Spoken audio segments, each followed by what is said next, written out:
दोस्तों, ये कहना बहुत आसान है कि आप बीमार हैं, पर उतना ही मुश्किल है ये समझाना कि आप क्यों बीमार हैं। मैं वैद्य करणवीर सिंह फ्रॉम चंडीगढ़ आयुर्वेद सेंटर। आज की वीडियो स्पेशली एक इंफॉर्मेशन वीडियो है जो मैं कोशिश करूंगा आपको ये समझाने की या ये बताने की कि आयुर्वेद से अगर तुलना की जाए अन्य साइंसों की, अदर्स मेडिकल सिस्टम की, तो क्या फर्क है और किस तरह आयुर्वेद आपके लिए सक्षम है आपको समझाने के लिए कि आखिर रोग उत्पन्न हुआ तो क्यों हुआ। आपने भी सबने बहुत बार महसूस किया होगा जब भी आप किसी डॉक्टर को विजिट करते हैं, कुछ डॉक्यूमेंटेशंस पे या कुछ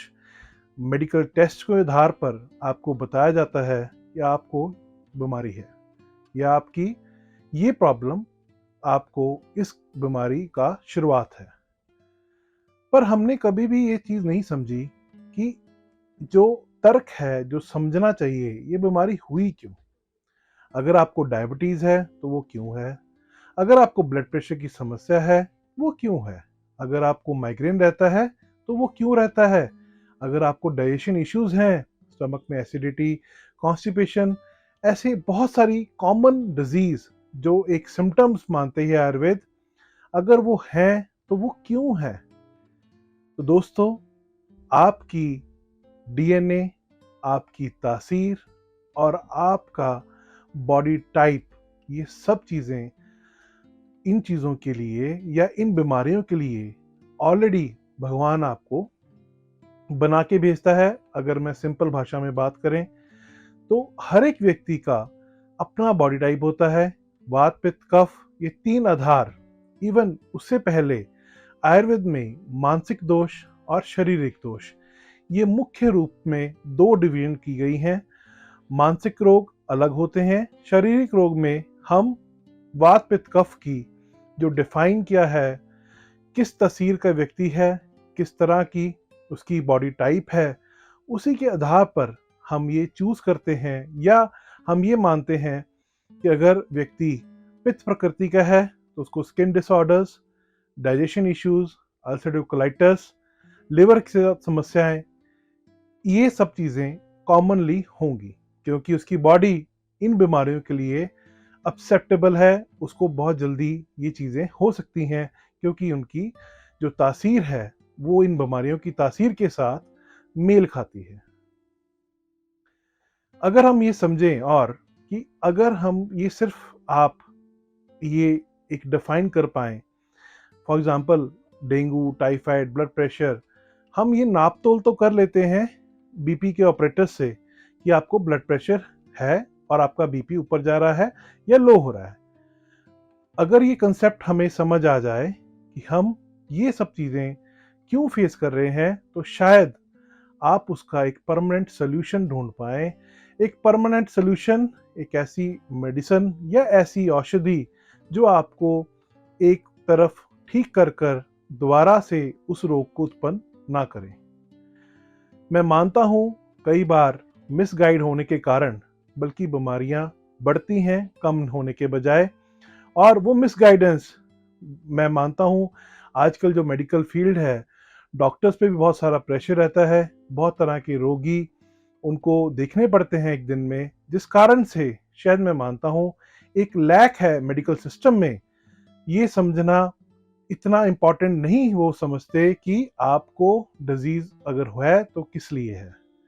ये बताना या आपको ये बताया जाता है कि आप डिजीज हो चुके हो, आप इसकी दवाई खाएं। तो दोस्तों, मैं मानता हूँ ये इंफॉर्मेशन वीडियो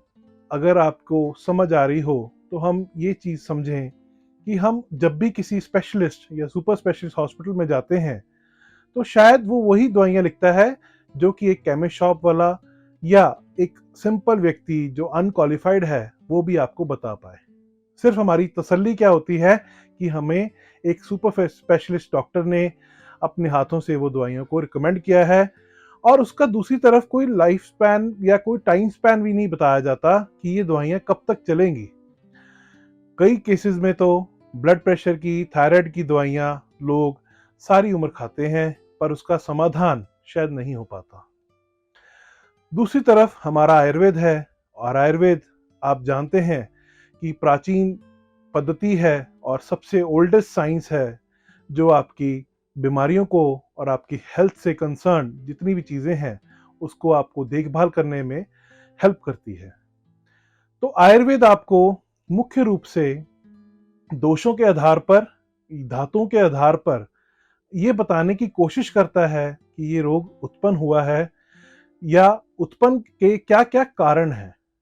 और कारणों को जब हम ठीक कर लेते हैं, हम ये मानते हैं अगर आपकी इम्यूनिटी और कारण दोनों को पैरेलली ठीक किया जाए तो आपको दोबारा से वो रोग नहीं होता। इसलिए मैं मानता हूं आयुर्वेद पद्धति एक सफल पद्धति है, एक सफल इलाज करने में सक्षम है अन्य किसी और पद्धति से, क्योंकि आयुर्वेद आपका ये भी है कि कईयों को लगता है कि आयुर्वेद स्लो है। ये बहुत बड़ा मिथ है। आयुर्वेद बिल्कुल स्लो नहीं रहा, ना है और ना कभी था। ये हमारी सिर्फ एक तरह की ऐसे मिथ हैं जो सोसाइटी में हम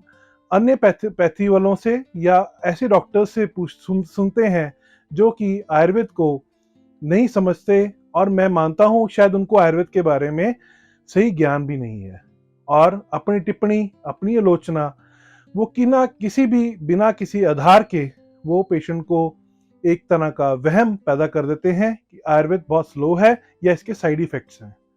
तो दोस्तों, इन चीज़ों को अगर आप समझेंगे तो आयुर्वेद आपके लिए बहुत ही अच्छा है, और कोई भी बीमारी का रूट कॉज जानना उतना ही इंपॉर्टेंट है जितना कि उसको ठीक करना। तो अगर आपको ये वीडियो अच्छी लगी हो, इसको शेयर करें, हमारे चैनल को सब्सक्राइब करें, और ऐसी और बहुत सारी इंफॉर्मेशन के लिए